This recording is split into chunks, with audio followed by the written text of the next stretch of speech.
Tá de novo, pessoal? Bases são hidróxidos. Em homenagem a Emily, que tá aí, assistindo de férias com Arquímedes.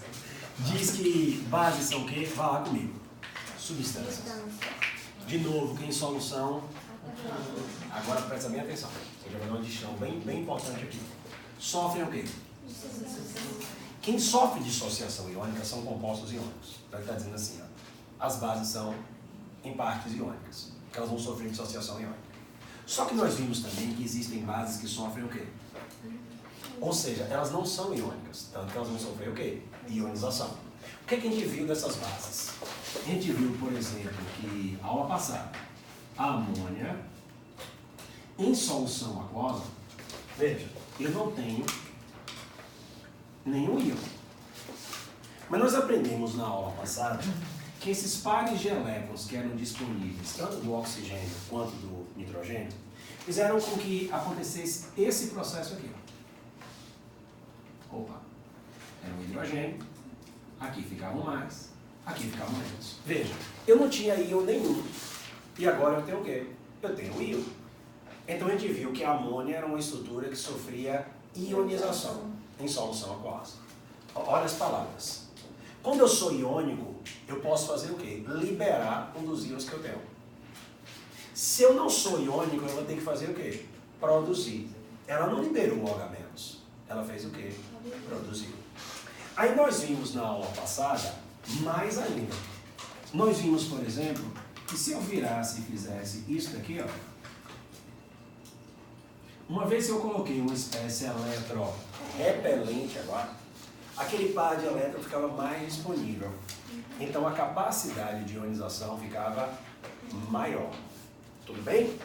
E a gente aprendeu que se eu colocasse, ó, mais grupos como esse, eu teria maior capacidade de fazer o quê? Ionização. E nós vimos mais ainda, que se eu colocasse grupos como esse daqui, eu já diminuía, porque a gente aprendeu que o anel aromático ele tem capacidade de eletroatração. Olha como as palavras eletroatrativo ou eletrorepulsivo fizeram uma conexão. A gente não tem mais distinção do que é orgânica e do que não é orgânica, porque a gente entende tudo agora baseado em uma coisa só. Você ajuda ou você atrapalha?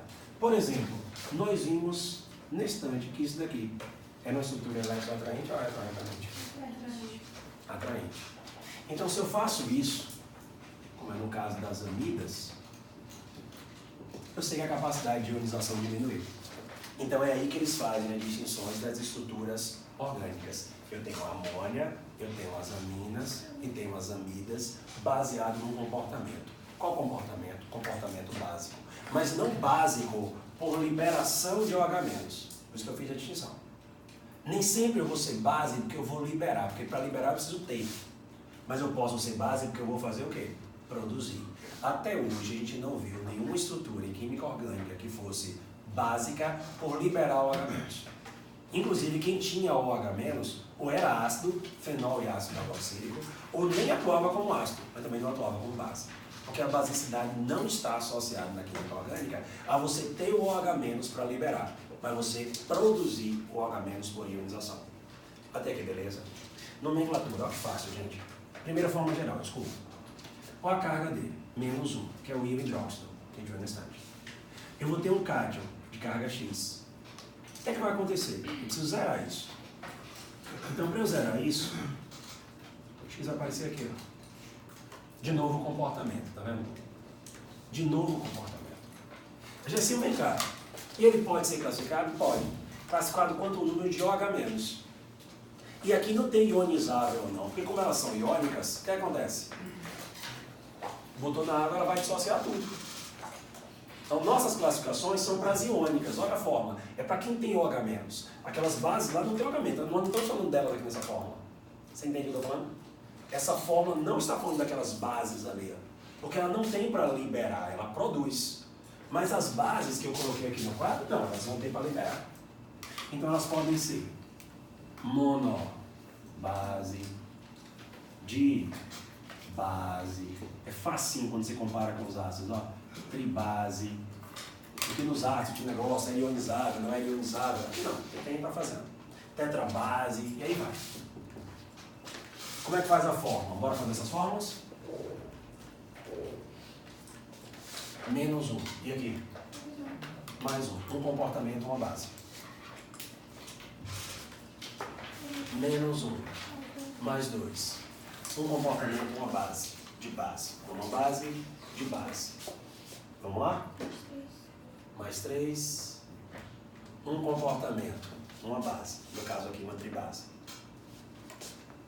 Mais 2. Menos 1. Um comportamento, uma base. No caso aqui, uma de base. Zinco. Carga fixa, mais 2. Um comportamento, uma base. É fixa. Esse mais o zinco é elemento de transição, porque tem carga fixa. Maneira rápida aí de você não esquecer. Olha aqui comigo. Olha aqui comigo. 3 quadradinhos. Se tiver com sua tabela aí, olha rápido a sua tabela. Alumínio. Aí quem está logo aqui? Zinco. Quem está aqui? Prata. Aí você não vai esquecer esses inox, ó. Mais 3, mais 2 e mais 1. Os 3 têm inox fixo. Tá? Os 3 têm inox fixo e os valores deles aqui. Os valores. Então, agora esse daqui não tem inox fixo, não. Esse tem 2 inox. Mais 2 e mais 3. E uma vez me perguntaram, como é que eu ia saber que o de cima era mais 2? Eu não ia saber. Aí pegou aqui e botou qualquer um. Ou a não ser que você bote o nome, né? Ó, 2 comportamentos, 2 bases. No caso aqui, uma de base e uma tribase. Agora me ajuda. Olha a nomenclatura como fica tranquilo. Eu tenho um comportamento, hidróxido de, e bota o nome dele. Eu tenho mais de um comportamento, hidróxido ico, hidróxido ferroso. Hidróxido férrico, hidróxido ferroso. No caso ali, hidróxido ferroso e hidróxido férrico. Bora botar o nome? Hidróxido. Esse é o quê? Ferroso. E esse? Férrico. Sem nem perder tempo, vá. Desse. Hidróxido de zinco. Hidróxido de zinco. Um comportamento. Um nome. Hidróxido de zinco. De bário. bário. Show de bola. De alumínio. Hidróxido de alumínio. De cálcio. Hidróxido de cálcio. Hidróxido de sódio. Também chamado de soda cáustica. Cáustica é a ação dela, tá, gente? O soda que vem de sódio. Se fosse potássio, era potassa cáustica. Cáustica é a ação dela. A gente vai pensar que cáustica era de cálcio. Não tem nada a ver. Inclusive, que cálcio é com F. Né? Cáustica é com U. Não tem essa relação. Gessinho, e aqui? Olha pra cá. Alguém vem e cria uma nomenclatura interessante. Você vai me dizer se ela é interessante ou não. É meu amigo Pedro. Pedro. Ferro tem quais NOx? 2. Ótimo. Eu chego numa prova e boto o ferro com NOx mais 2. Ele seria oso ou seria ele? Oso. Isso que você sabe que é mais 2 e mais 3. Agora imagine que numa situação de tensão o aluno pega e pensa assim. Ai meu Deus, o NOx do ferro é mais 2 e mais 3 ou é mais 1 e mais 2? E vai dar uma merda esse negócio, porque se for mais 2 e mais 3, o mais 2 vai ser o quê? E se for mais 1 e mais 2? I. Aí alguém pensa o seguinte, já é demais você lembrar que o ferro tem 2 NOx. Tudo bem? Ele não está falando de você, está falando de todo cientista que existe. E você vai ser beneficiado com isso. Aí ele vira e faz, ó, se a pessoa lembrar que o ferro já tem 2 NOx, já está de ótimo tamanho. Então ele só faz agora botar o NOx em romano, não precisa saber se é maior ou menor. Porque se você olha para lá e fala que é o ferro com NOx mais 2, e eu lembro que o ferro tem 2 NOx. Então você vai dizer, hidróxido de ferro 2. O que você não vai poder é fazer hidróxido de zinco 2. Você vai falar, não, porque ele só tem 1 NOx. Estamos de boa? E quanta força, gente? Ó, é um alfa. É um alfa. Lembra do alfa? Ou então é o quê? A capacidade de quê? De conduzir eletricidade, porque se sofre dissociação iônica, então a solução vai ser iônica, ou se faz ionização, a solução também vai ser iônica. São soluções condutoras de eletricidade. Lá em eletroquímica isso vai ser muito importante. Você saber quem é que pode conduzir, quem é que não vai conduzir. E agora, a novidade. O KB. Os ácidos você tinha um Ka, agora você tem o quê? Um KB. Ou seja, uma constante de equilíbrio associado às bases. Forte.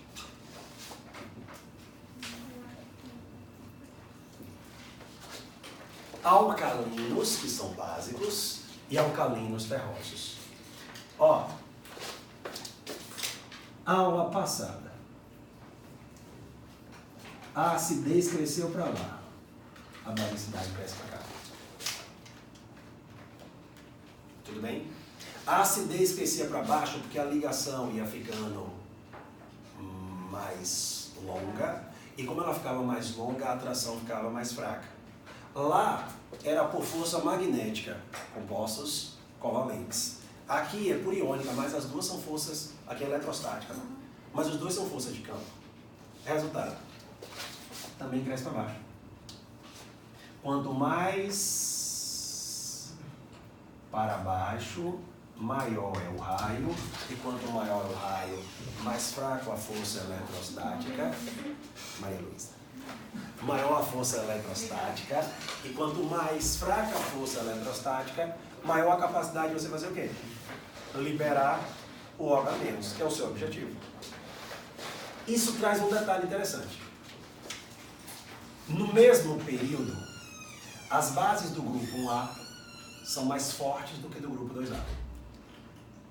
Porque no grupo 2A, quando você faz isso aqui, ó, a carga já dobrou, então a força já dobraria. Ele vai de mais 1 para mais 2. Tudo bem? Por isso, um asterisco aqui, ó. Ah, misericórdia. Asterisco, misericórdia, não. Em feira, eu fui 2 semanas seguidas no negócio, não tem lápis vermelho nem veio. Só estou nessa luta com lápis vermelho.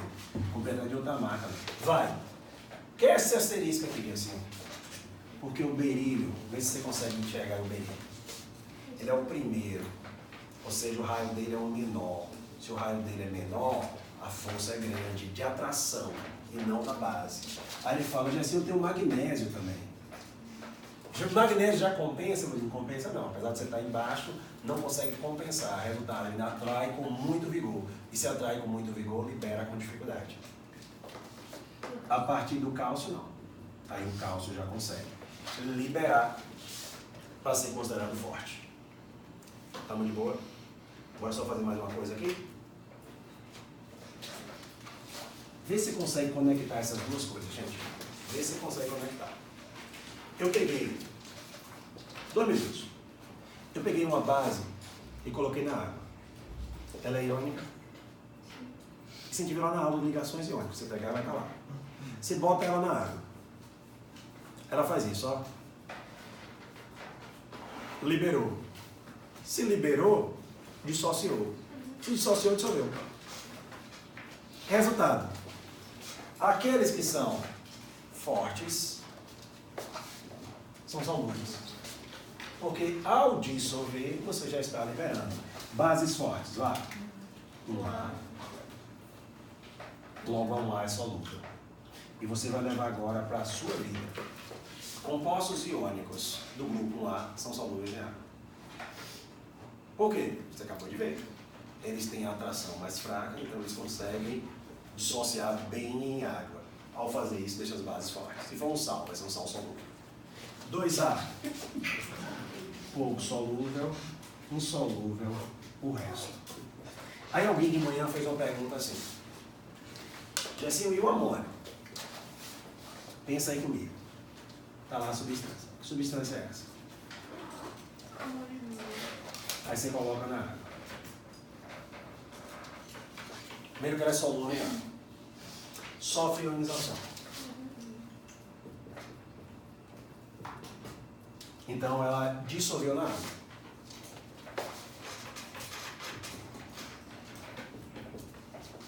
Aí você fala, pera.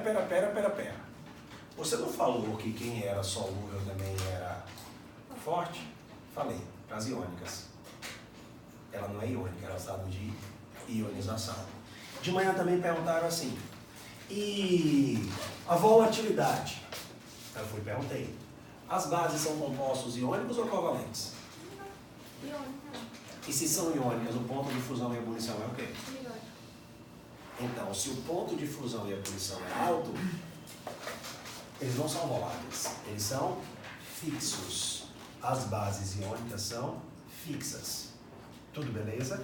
Coisa assim. Antes de Karina me fazer uma pergunta, dissocia aqui para mim. Mais. Quadramentos. Perfeito. E esse? Mais 2 H menos. Perfeito. E esse? AL 3 mais 3 H menos. Show de bola. E esse? Você está vendo como está mais tranquilo quem já aprendeu os ácidos? Ó as cargas batendo certinho, de base e tudo. Faz esse aqui, vá, pra gente ficar alegre. Zen, 2 mais 2 H menos, vá. Como é o nome desse íon aqui, pessoal? Sim. E desse? Ferroso. Roso, ou íon ferro, 2. E desse daqui? Férrico. Show de bola. Karine, perguntar uma coisa. Amônia base fraca, né? Amônia, base fraca. Vini foi?